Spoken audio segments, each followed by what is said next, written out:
Have you ever had a moment that made you realize what little you know about the people that live just a few kilometers away from you?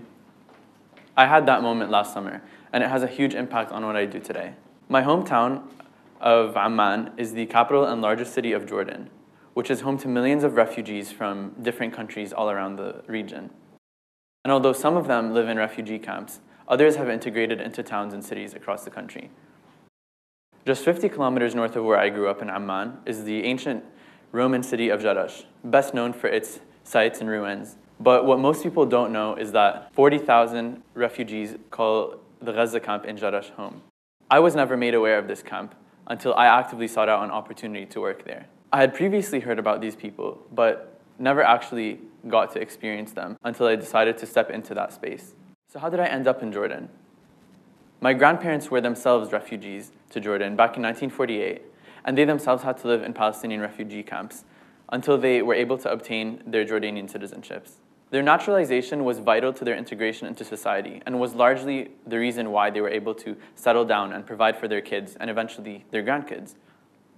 And the only refugees I had exposure to growing up were my grandparents. The only other time I would hear that word, it was on the news, and it would be thrown around in context of political conflict and civil unrest and fear-mongering imagery. In a way, this kind of coverage made me feel more distant from these spaces instead of drawing me in and pulling me closer to them. I had never come to consider what the reality was like for Palestinian refugees still living in those camps 70 years onwards. Back in 2016, I graduated high school and moved to North Carolina to attend university. My first semester of university coincided with the 2016 presidential elections and Trump's assumption of office. This was quite a wake-up call for me. Some of the residents on my hall would call me racist names, and another resident would come to my room from time to time saying things like, Dirka Dirka, Mohammed, Jihad, which was a racist animated movie that he was quoting. It was called Team America. And one day after a student tried setting fire to a tree on campus with a homemade explosive device, one of my old friends came up to me and said, "Nice job out there." And so, weirdly enough, I was getting a few of these uncomfortable comments during my time in college, and it made me realize how implicated I was in this entire political mess. Interestingly, I felt like my ethnicity was negating my American citizenship, and that started making me feel less at home around some of my colleagues at university. And this is what pushed me to become more politically active and engaged on social media. What I did was I shared posts and articles by people that I agreed with, and those usually focused around US foreign policy and Middle Eastern conflicts and other issues that I felt personally connected to. It gave me a sense of catharsis because I felt like I was able to voice my opinions amidst the entire political storm that I found myself in. But despite that, I felt like I was not getting my message out there to enough people. My reach was pretty limited. Although 400 to 500 people were viewing my Instagram stories on political conflicts, only around 20 of them would actually engage with these things and would reply to them. And they tended to be my friends and people who grew up in similar places or had similar backgrounds. I decided to spend 2 months working for Medical Aid for Palestinians after junior year of university, so right before my senior year. And Medical Aid for Palestinians, or MAP, is a UK-based organization that was founded by British Singaporean physician Aung Suu Kyi in 1984 after she witnessed the horrendous massacres of Sabra and Shatila in Beirut. And what they do is they operate medical centers in different refugee camps in Lebanon and Jordan, just like the one that I was based in. Since starting to post about politics back in 2016, I learned a lot about how people engage with that kind of content. Especially during my time in North Carolina, I realized that a lot of people shy away from these conversations, either out of feeling like they're going to be judged for their political views or just out of a general feeling of not knowing enough to make comments. Besides that, I had always found the inherent politicization of refugees when talking about them was very dehumanizing, and that was not what I was trying to do. Since my goal was to show the humanity of the refugees in Jordan, I had to switch my approach. After recalling how little I even knew about the conditions in which the refugees were living in Jordan before I started working in the camp, I found it a rare opportunity for me to use my social media to shed some light on it. I actually remember just how I felt the first day I was there. I realized that there was a huge discrepancy between what I was seeing online about these places and then what I was seeing with my own eyes. Driving into the camp the first day, I couldn't help but reach for my phone and just shoot a video of the streets. And in that moment, I had an idea of sharing one of those videos on my Instagram story with a question box. And it said, "Curious about the refugee camp? I'll try to get some answers for you."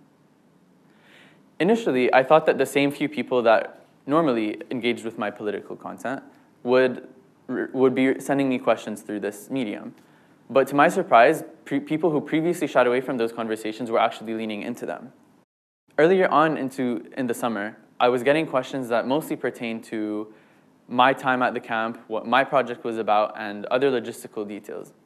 But then the questions started moving into areas that were more involved with the livelihoods of the refugees in the camp. So for example, there was questions about water sanitation and job opportunities and even water security. Those things kind of were shifting the gears of the conversation because we were starting to acknowledge that there's more to the situation than just politics. And my goal was to move away from the inherently polarizing stances that the media takes. Later on during the summer, as I was sharing educational resources about the history of the refugee crisis, people started asking me questions about freedom of movement in and out of the camp. Once again, we were starting to move away from this idea of refugees as static people. People wanted to know about how refugees engaged with the community.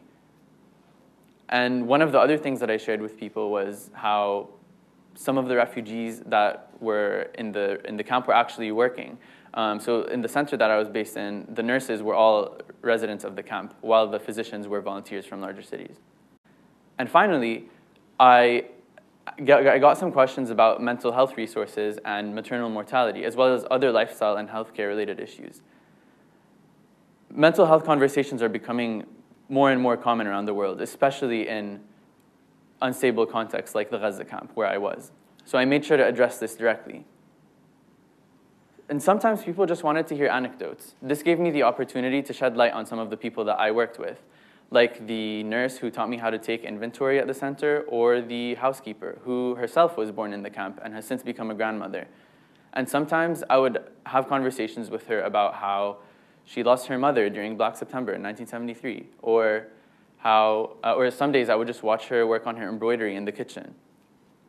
By the end of my summer at the camp, I noticed just how much potential my social media had at creating meaningful dialogue between this misrepresented community and my friends and family around the world.